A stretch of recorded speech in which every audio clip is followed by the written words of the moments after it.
नमस्कार मित्रांनो, मी advocate PB. Joshi आपल्या सर्वांचं जोशी लीगल टॉक या यूट्यूब चॅनलवर स्वागत करतो. आज आपण अत्यंत महत्त्वाचा विषय म्हणजे नवीन फौजदारी कायदे 2023 मध्ये जे आले आहेत, ते कुठले-कुठले आहेत हे आपण बघणार आहोत. त्यानंतर पोलिसांनी एफ-आय-आर नोंदवण्याचा अधिकार, तसेच आरोपीला अटक केल्यानंतरचा त्याचे हक्क आणि अधिकार, अटक कशी आणि कधी करता येईल, एफ-आय-आर कशी नोंदवायची आणि नवीन कायदे कोणते-कोणते आहेत, जुन्या कायद्यांच्या जागी आलेले, तर या संदर्भात आपण अगदी सोप्या भाषेमध्ये संपूर्ण माहिती बघणार आहोत. त्यामुळे व्हिडिओ शेवटपर्यंत नक्की बघा. आता आपण सगळ्यात पहिल्यांदा हे बघू की एफ-आय-आर म्हणजे काय? एफ-आय-आर म्हणजे फर्स्ट इन्फॉर्मेशन रिपोर्ट, म्हणजे गुन्ह्याची पहिली माहिती. आता गुन्हा कशा पद्धतीनं नोंदवता येतो नवीन कायद्याअंतर्गत? एक तर आपल्याला झिरो एफ-आय-आर नवीन कन्सेप्ट आलेली आहे मित्रांनो, की कुठल्याही पोलीस स्टेशनला आपल्याला झिरो एफ-आय-आर अंतर्गत नवीन एफ-आय-आर नोंदवता येते. त्यानंतर नजीकच्या कुठल्याही पोलीस स्टेशनला जाऊन तुम्ही एफ-आय-आर नोंदवू शकता आणि महिलांची एफ-आय-आर ही महिला पोलिसांनीच नोंदवावी असं नवीन कायद्यामध्ये तरतूद आणलेली आहे. अशा पद्धतीनं नवीन कायदे. आता नवीन कायदे आणि जुने कायदे कुठले-कुठले? जे जुने कायदे होते ते म्हणजे IPC 1860 याच्या जागी नवीन आलेलं आहे BNS, भारतीय न्याय संहिता 2023. दुसरा जो होता CRPC 1973, त्या जागी BNSS म्हणजे भारतीय नागरी सुरक्षा संहिता 2023.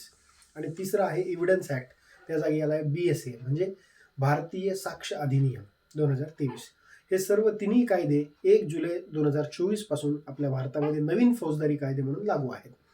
आता आपण हे समजून घेऊया की अटक जर का एखाद्या माणसाला करायची आहे, तर अटक झाल्यानंतर कशा पद्धतीने पोलीस अटक करणार? अटक करत असताना पहिले तर नवीन कायद्यानुसार असं सांगितलेलं आहे की अटक हा शेवटचा पर्याय आहे. त्याआधी जे काही करता येईल ते पोलिसांनी करायचे. त्यामुळे अनावश्यक अटक आता टाळल्या जाणार आहे. गुन्ह्याची नोंद घ्यायची आहे. जर का तुम्ही पोलीस स्टेशनला गेलात आणि तुमचं जर नोंद घेत नसतील पोलीस, तर पोलिसांवर कार्यवाही होईल, कडक कार्यवाही होईल. त्याच्यानंतर 24 तासाच्या आत तुम्हाला गुन्हेगाराला कोर्टासमोर हजर करायचं आहे आणि हे सगळं पोलिसांनी करायच्या गोष्टी आहेत. आता नंतर ज्यावेळेस अटक केलेली आहे, तर अटक केल्यावर आरोपीचे काय अधिकार आणि हक्क आहे? सगळ्यात पहिला अधिकार आहे आरोपीचा, की आरोपीला वकील नेमण्याचा अधिकार आहे.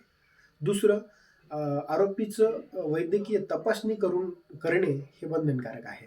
तिसरं, त्याला अटक मेमो म्हणजे अटक करण्यापूर्वीचा जो वॉरंट मेमो असतो तो त्याला दाखवणं गरजेचं आहे आणि त्याच्या फॅमिलीला कुठल्या गुन्ह्याअंतर्गत ह्याला अटक केलेली हे सांगणं पोलिसांना बंधनकारक आहे. तर ह्या सर्व नवीन कायद्याअंतर्गत आरोपीचे हे हक्क आणि अधिकार आहेत आणि 24 तासाच्या आत त्याला मॅजिस्ट्रेट समोर प्रेझेंट करणे हे सुद्धा त्याच्या हक्कामध्ये येतं.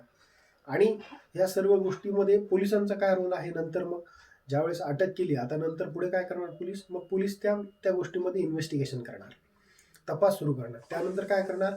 पुरावे गोळा करणार. पुरावे गोळा करून नंतर काय करणार? चार्जशीट दाखल करणार किंवा क्लोजर रिपोर्ट दाखल करणार. त्यानंतर कोर्टाची ट्रायल चालणार आणि त्यानंतर कोर्ट निर्णय देणार.